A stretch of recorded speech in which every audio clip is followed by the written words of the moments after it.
Hey everybody, here it is, it's January 27th, and we've got a continuation of yesterday's show, which we had to cancel because the electricity blew out through my neighborhood. Okay. Unbelievable. So I've got Trina Reeaves. I'm Larry Jacobs, everybody. Welcome to Pre-K-12 Education Talk Radio. And I've got Trina Reeaves here, who's our director of STEM Education down in Clayton County Public Schools. And with her is the coordinator of STEM Education, TameakaMcKinney, okay? And she's at Clayton County Public Schools. And I'll tell you, we had having a great show yesterday, and the electricity blew out. So I'll say, good morning, Trina. How are you today? I'm doing very well. It's Friday, so, looking forward to having some fun on the weekend, so very excited. Going to go to varsity for a hot dog down in Atlanta? No, I think those days are behind me. Oh. You can make good hot dogs, though. Tameka, what about you this Friday morning? Oh, I am doing awesome, Larry. Excited to be back on the show. Right. Well, I'm thrilled you're here. Let me fill everybody in. Like I said, we had a blowout of electricity, so we had to go over to today. We were talking yesterday. Yes. This show is about STEM and innovation in Georgia's Clayton County Public Schools. And as you folks all might know, we are here at the Education Talk Radio, we're the American Consortium for Equity in Education. All right. Clayton County Schools is where Hartsfield Airport is, Major Jackson Airport down in Atlanta. It's directly contiguous to Fulton County, okay, suburban Atlanta, and it is about, 69% African American, right? Correct, yes. And also a lot, I think 15% maybe Latino or whatever the case is. Well, it's actually 22%. It's 22. We got more updated. 22% Hispanic. Wow. In our district. Okay, so 69% African American.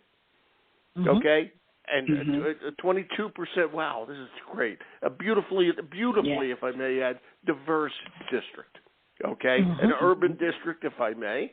All right, and what we want to do in the public schools today is get these kids, okay, black kids, Latino kids, every kid, giving them the opportunity to see and feel and touch STEM, okay, because the profession is very short. Now, obviously, you've got 10,000 kids there, and you're not going to produce 10,000 STEM workers. Maybe you will. Right. I hope you do. Okay, but at least we're going to let them see, okay, what it is, all right? And that is the opportunity. I have to say something else, and I wanted to talk to both of you about this. Both, I believe I'm correct here, both Trina and Tameka, you're both African-American, correct? Yes, correct. Yeah, and you were both science teachers, correct? Yes. And you both were and still are women, correct? Yes. There you go. And I taught math as well, so I taught math and science. Oh, my Lord, are you smart? Okay, we have to have a serious talk about this. Okay? My point of that, okay, you two are incredible role models. Okay? You're African-American, you're female, you're in science. Okay? And I have to, Tameka, I'm going to ask you this. Tameka, do the kids understand what an incredible role model you are in this case, and how does it affect them? I want to know this from your point of view. How does it affect them? Absolutely. Well, the hope is, Larry, that they absolutely know how important it is to have women in STEM fields. That was, as a teacher in the classroom, that was definitely one thing that was a big focus for me. Being a woman myself, encouraging our young ladies to not shy away from the science and engineering and mathematics and technology.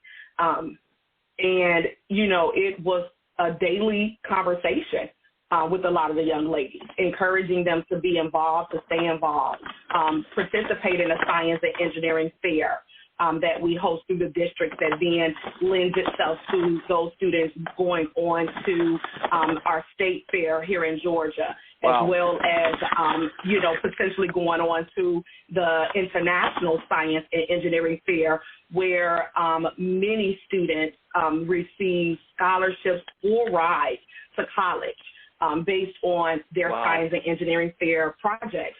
So it is absolutely a conversation for my young ladies, as well as our underrepresented Black and brown population of students. Thank you. That is just unrepresented here in STEM fields. Oh, it's unbelievable how underrepresented they are, and what's amazing, you two are shining examples of this, and I don't mean to stereotype you or put you on the pedestal, but I just want to thank you for what you're doing with all this, okay, in terms of education, and I mean it that way, okay? It's just so darn impressive, okay, and we have to do this because I hate to say this, it's self-serving. It's not just for the kids. It's for all of us. Absolutely. And you remember the old, it may not be that old, the old United Negro College Fund? A mind is a terrible thing to waste. Okay. Yes. That's exactly what we're talking about here.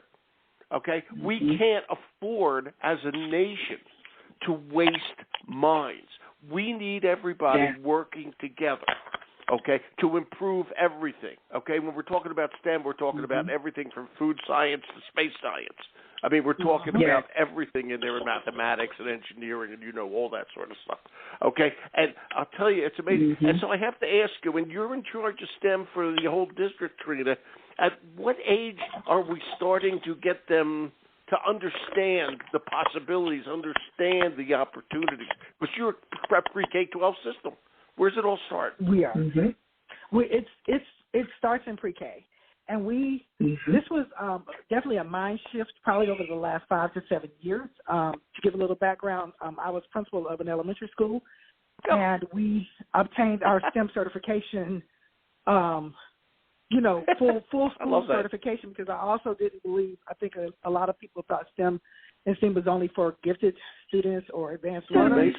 But what we found was by engaging our students in STEM from a young age, all the way up through elementary school, our special education population, our ESOL population, our females, everybody was engaged. We found that discipline decreased. We found that student engagement increased. And so it was really exciting to see that. So now at the district level, that's our message. It doesn't start when you hit the CTE classes in secondary. It starts in elementary school.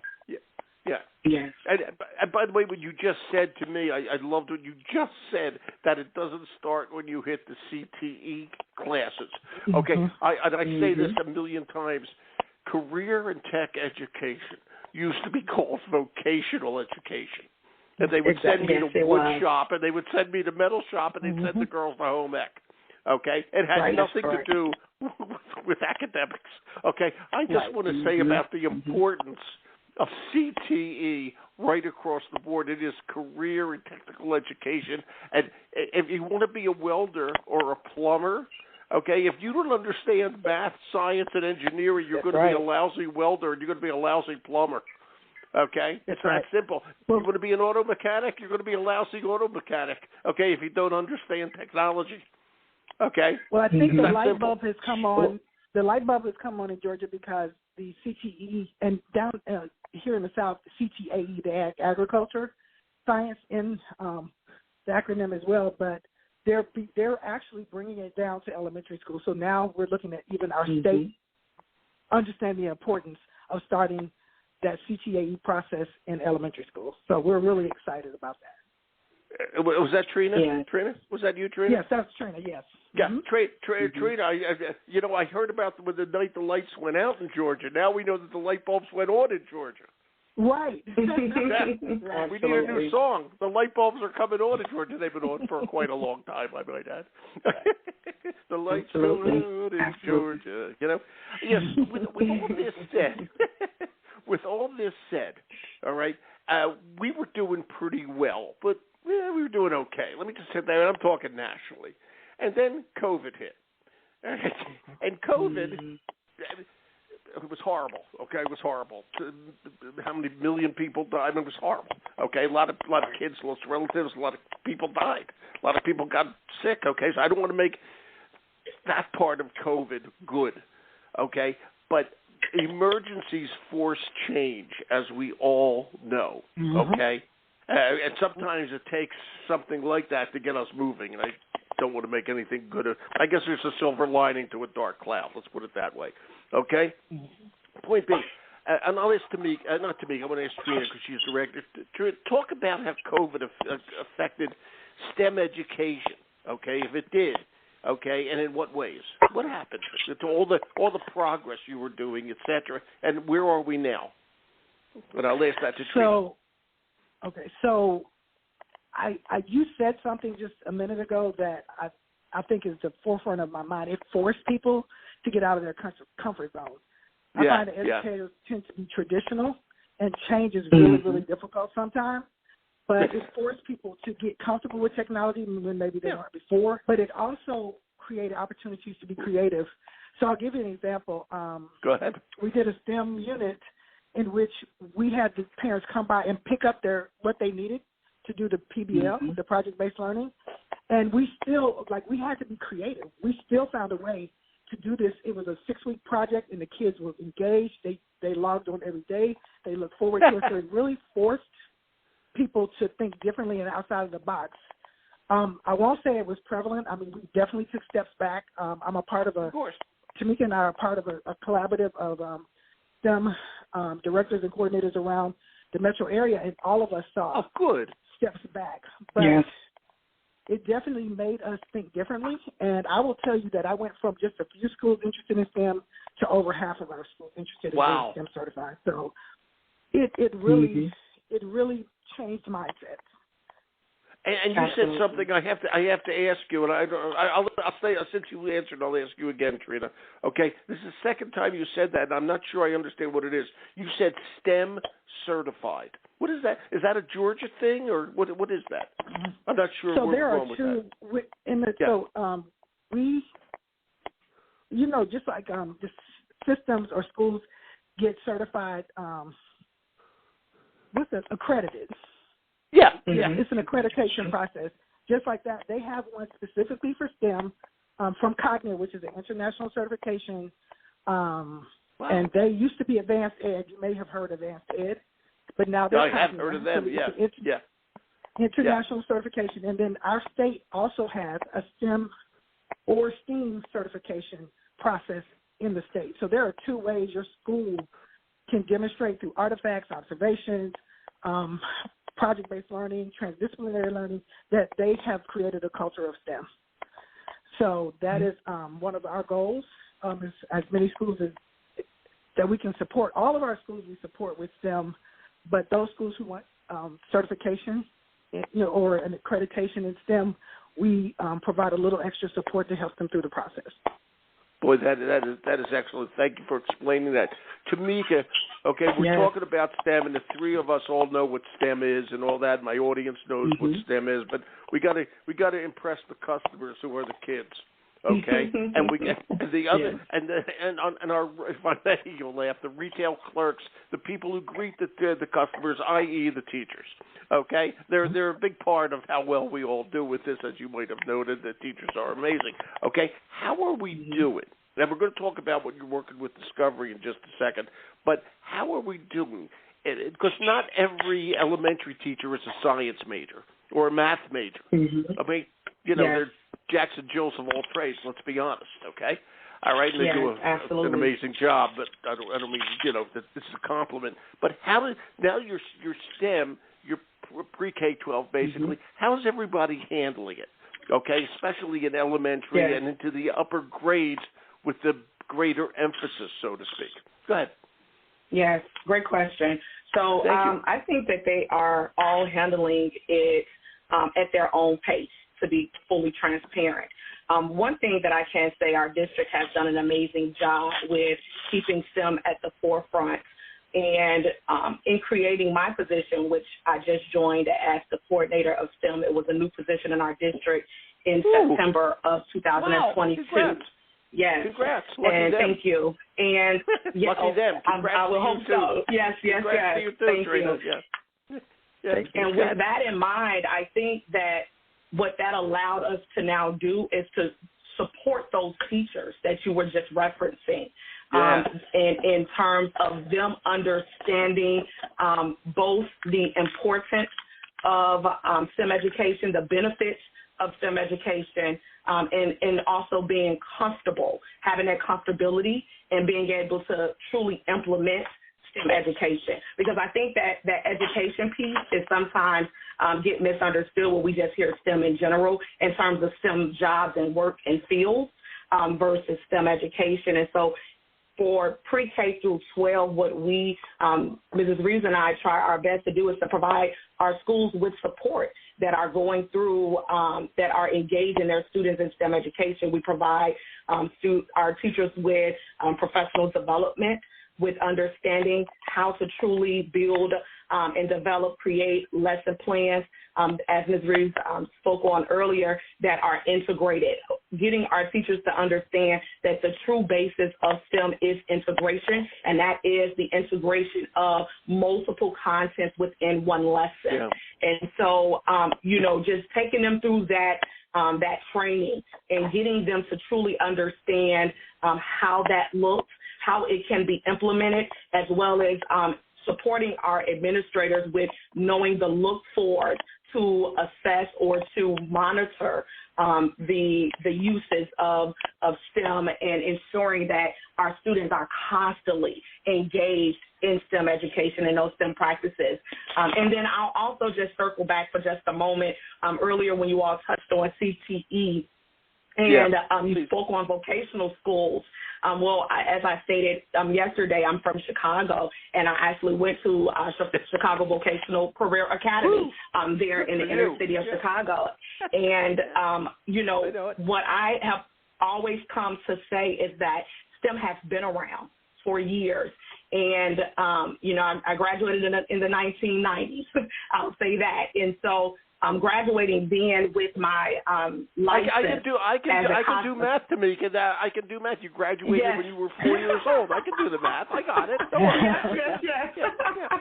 But graduating with my license in cosmetology and going through that program, and just. Oh yes, absolutely. They had programs for where some of the students graduated with their LPN license for nursing.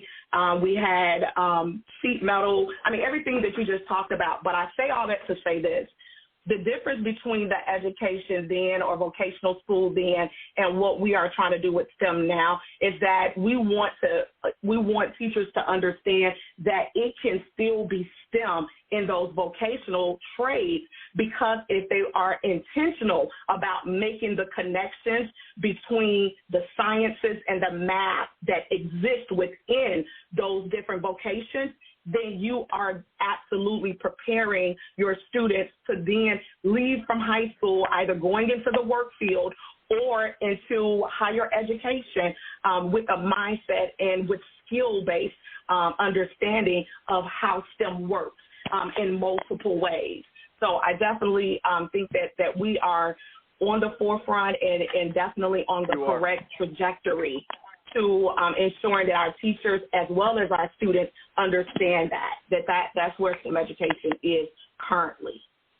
And Tameka, I have to tell you something based on all you said. You don't know this, but Monday here is TameakaMcKinney Day. You're not going to believe this. Okay, you ready for this? I have two podcasts scheduled for Monday. The first one is about CTE and with a cosmetology teacher. Okay, wow. Does that ring a bell? Yeah, no, I'm not done. Wow. And then the second podcast is about a new movie that's all about a really fantastic preschool on the south side of Chicago, geared for inner city kids down there. They're about a movie they made called Tomorrow's Hope, which is a new documentary. So the two shows are directly related to my guest today, TameakaMcKinney. I'm going to send you both shows so you can listen when I'm done. Okay? It's just absolutely amazing. I will love that. Came up with my entire Monday is wrapped up in Tameka. That's I love great. It. Okay, is that funny? It's some weird coincidence. Now, Chicago girl, White Sox fan, I'm embarrassed to say, as opposed to the Cubs, and we'll get into that later. Okay. Of course. I can't help it. That's you'll have to overcome that challenge yourself. That's all I can tell you. Okay. Oh no. But what you were saying a minute ago, we say STEM, like it's one thing, it's science, technology, engineering, math. Okay, but the point you're making is incredibly important, and that is that STEM has to have context. Okay, Absolutely. And I will use myself as the imbecile example. When math was math and science was science when I was a kid in school. Okay, both had. I'm so old, both had been recently invented. Okay, but my point is that math was taught in a total vacuum. Science was taught in a total vacuum.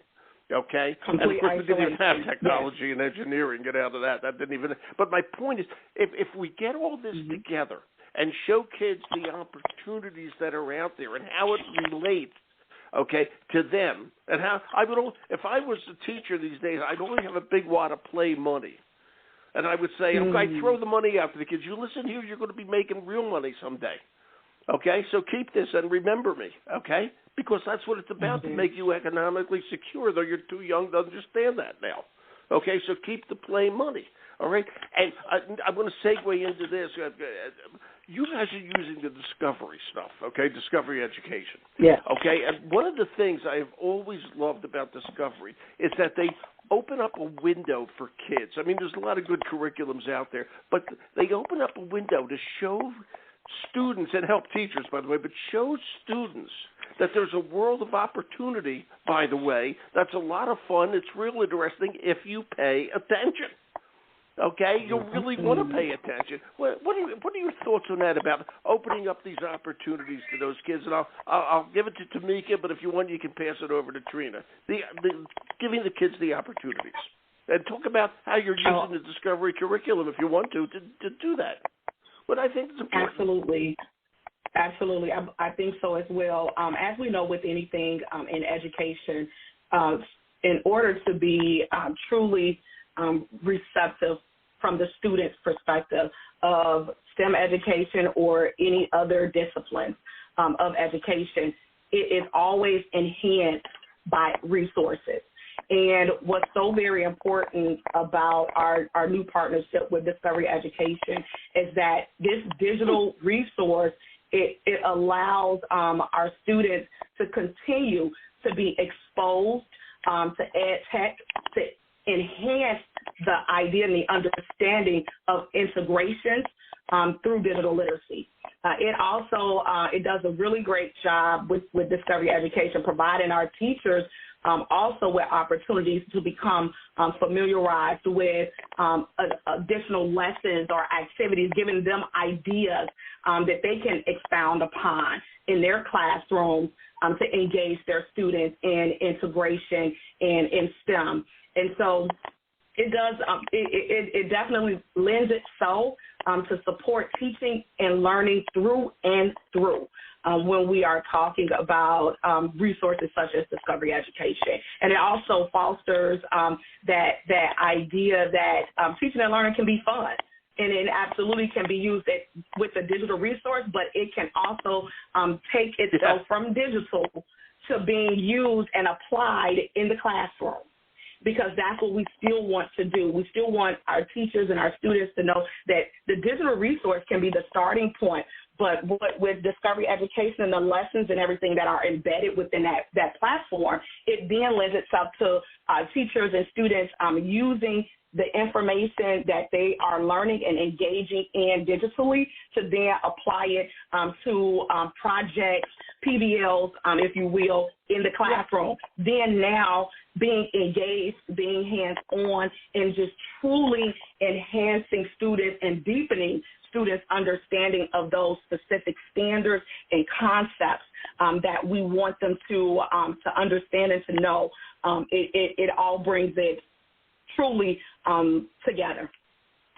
And I'll jump in. You just used an important word, okay, Tameka. That was deepening. I used to be able to pass my tests because I have a good memory. Okay, that's probably why the reason I came history. Great point. Okay, I have a good memory. Okay, and a lot of the stuff I would pass the test and forget it. Okay, it wasn't deep, and I'd forget that they were moving on based on what I had supposedly learned to the next thing. Okay, but I had passed the test. And the key word is deepening, okay? And when you can get those layers those layers of learning into a kid's brain, that's really saying something. Before I go over to Trina, I want to ask, what grades are you using this in, the Discovery stuff? Right now, I'm K-8, K through 8th grade. And are the science teachers in 8th grade using it? And that's a great question, Larry. So, no, not just our science teachers, which is interesting that you said that. Going back again to what we are encouraging our teachers to understand, STEM is integration of multiple content. And so we are encouraging the use of it in all classes that can find a way to truly make a connection in a sense-making connection for our students with whatever concepts that are being taught. We want to ensure that they are engaging in discovery education, but through the lens of just building those metacognitive skills that our students need. Yeah, to break down those barriers between subjects, multiple content levels. I love that. Absolutely. It's for all teachers to work all the time, and that's the way it all comes together. Okay, how's it all working out, Trina? What's your sense of it for STEM education across the county right now? So they're definitely using it. They're excited about it. They're still training. They actually have training today. So when you're dealing with the digital platform as rich as Discovery Education, you have to provide that professional development piece. We talk about professional development must be ongoing to support teachers. So they're getting comfortable with it. They're excited about it. I had a couple of more schools ask to join. So we have to get them on board, right? But one of the things that was truly attractive about this to me was the career connections as well. I remember teaching in my math class, and the kids would say, where am I going to use this? And I had to I'm telling you, carry that wad of paper money. Carry that wad of paper money and throw it out to the kids. You think I'm kidding. I'm not kidding. They'll love it. Okay? It makes a huge difference, and so that was extremely attractive. So it is definitely a support for all, and that's the other part, getting all teachers, not just science teachers, not just math teachers, all teachers comfortable with using platforms like this to enhance the lessons in their class. So they have to be. And, I got two questions on that. Question A, Trina, okay, and you just brought up something I thought was really interesting. You said that other schools are requesting it, which brings, can you guys, you got time? Still got time? You okay? Okay. Yes. Okay. Trina, how are you rolling this out? Okay, how many schools are in Clayton County? I mean, it's a huge district. How many schools? We have approximately 68 schools, but we had so let me give you a little background. Our former superintendent gave every school $50,000 to spend on STEM. Every school. Well, so we gave them a list of resources because STEM is unique and can be very personal to the school and the community issues that they face. So we wanted to give them choice, and so Discovery Ed was one of and what I told them, if you choose Discovery Education, we're going to create a cohort. So and you may have to help me with this. We had approximately how many schools? 11 schools. So we have 11 schools. Approximately 11. We started with 11, but now it's growing. And we're really excited about the growth, of the schools that are interested. And so what they did, they bought the program, but I paid for their professional development because, like I said, that is extremely important to me. That ongoing professional development is imperative. So I guess it's about 20% of our schools, 15 to 20% of our schools are a part of this first year of Discovery Education. I'm hearing noise in the background. Is it between classes or something over there? No, I don't know where that sound's coming from. We're in our offices. I'm in my office too. I can't imagine where it's coming. It sounded like there were kids going through in the hall, which I have a big smile on my face. I love it when that happens. Okay, and I heard a bell ring. Okay, a few seconds ago, and I'm thinking, wow, this is great. This is real life stuff. It's really great. Let me ask you another question. This is key. Okay. I don't know the economics of your district, okay? But how are we doing in terms of the kids being able to access, okay, through the technology with broadband and everything else? How are we able to, they able to access it? Okay, is that okay to be? Are we Great okay in that question. regard? Boy, there's all that noise Yes. going on in the background. I don't know what that is. Yeah, it's really weird because we're It is. actually at the district office in our offices. That's really strange. But you hear it too. You hear it too. Yeah, I do hear it. Yes, yeah. How bizarre. It's like a party line. Back in It is. I don't know like a party where line. it's coming from.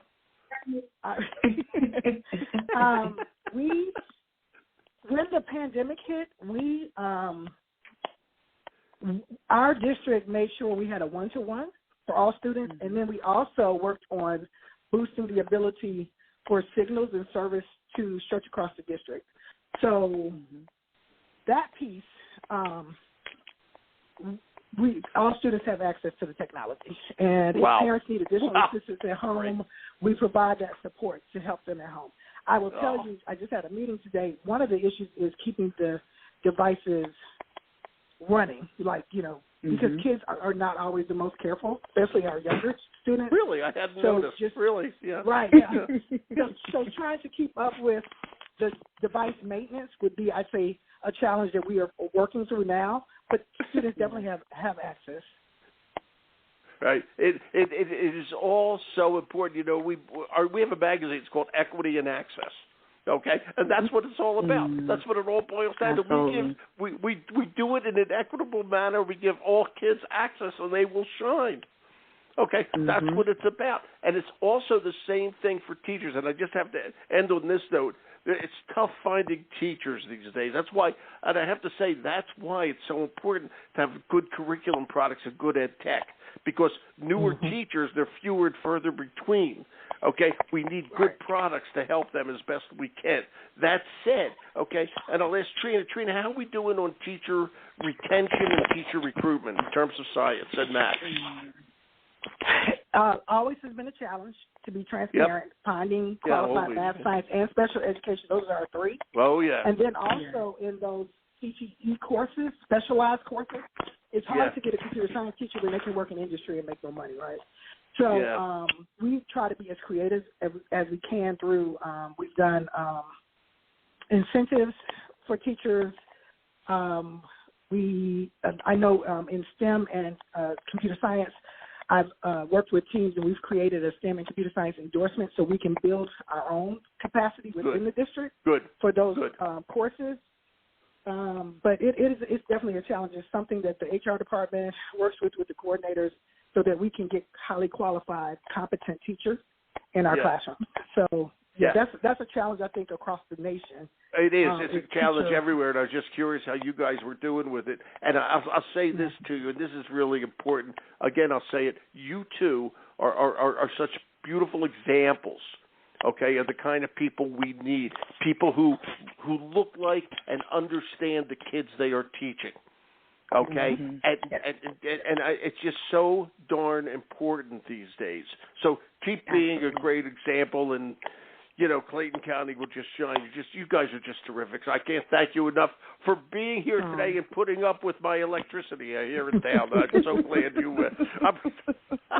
Yesterday, I'm so glad we got this together, and I'll send you Tameka, well, both of you, but I'll send you the links to.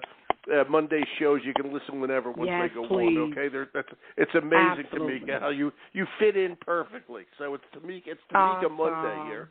Okay, thank you both. Okay, go have that, Trina. I don't care. Go have that varsity hot dog. Treat yourself. Yes, sir. And thank you so much again, Larry. Thank you, ladies. You're both terrific. Have a great weekend. Thank you. You too. Bye bye. Yes, you too. Bye bye. Well, aren't they wonderful? That's the Tameka and Trina show. That's TameakaMcKinney, Trina Reeaves. I got to thank Discovery Education for putting this one together for me. Down in Clayton County, Georgia. Okay, a district that is urban, diverse, moving the right way, understands their kids, and boy, I'll tell you, It's tough out there, and they're doing one great job. Okay, thank you, Stephen, over at Discovery, for giving me this one. We're going to archive the show over at ace-ed.org. Please go over there and see what we do. I'm Larry Jacobs, and here's the music that wouldn't play at the beginning. There you go. Everybody have a good weekend.